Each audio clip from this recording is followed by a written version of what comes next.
Itulah enak. Ya di sana. Iya, bangkit tuh dia saking lamanya kok nah gitu kan. Ada kuah pakai mesin yo kok gitu nah.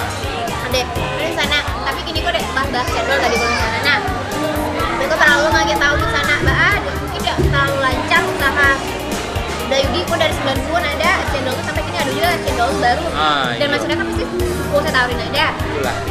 Di sana aja. Jadi gini kok. Aduh udah, Umi sama aja tahu kan di sana di rumah kok manfaat dari dan khasiat cendol Mbak gitu kan. Iya. Jadi udah untuk sekedar minum-minum pedo gitu kan. Yang udah tahu aku dulu aplikasinya lo dulu ada Itu. Lah, nan dari bahan pertama enak bahan bakunya kan itu sagu. Sagu kan bisa pengganti nasi ya. Kan ada karbohidratnya tiba istilahnya itu mah, khasiatnya itu. Ada karbohidratnya, ada santannya itu kan, ada saka gula arennya tiba itu kan. Mani-mani mahal gitu itu. Bentuk pialanya. Itu banyak cocok banget. Tadi di sana, aku dari Yudi tadinya. Ini kok, tapi akan aja tahu bara buah dari manfaat es cendol kalau di sana. Nah, jadi gini kok, yang pertama, untuk membantu melancarkan pencernaan.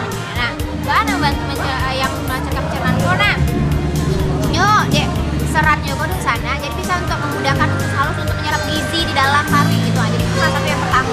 Nah, dan kedua untuk meningkatkan energi. Nah, untuk yang kecil Yudi tadi itu ada karbohidratnya, di sana mengganti karbohidrat. Jadi batang nago ada di sana diminum itu tuh gitu kan. Yang ketiga ada untuk menguatkan tulang. Selalu menguatkan tulang ya.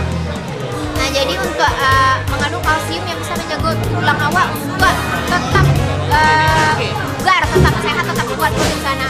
Nah, itu adalah cara di sana untuk menjaga tekanan darah awak. Tekanan darah kok tetap lancar ya di sana. Itu adalah salah satu hasil cendol. Nah, yang terakhir ada dalam diet di sana. Untuk di sana diet dan ada dia bukan. Nah, diet atau diet salah satu. Di sana itu tuh beberapa manfaat cendol atau hasil cendol bisa di sana tahu. Nah, jadi kok labian jalannya beko nah, ada yang katanya wawancara yang lain bagaimana. Jadi tetap di warung surga lah jadi. Terus aja ke makanan tetap di Minang. Udah lagi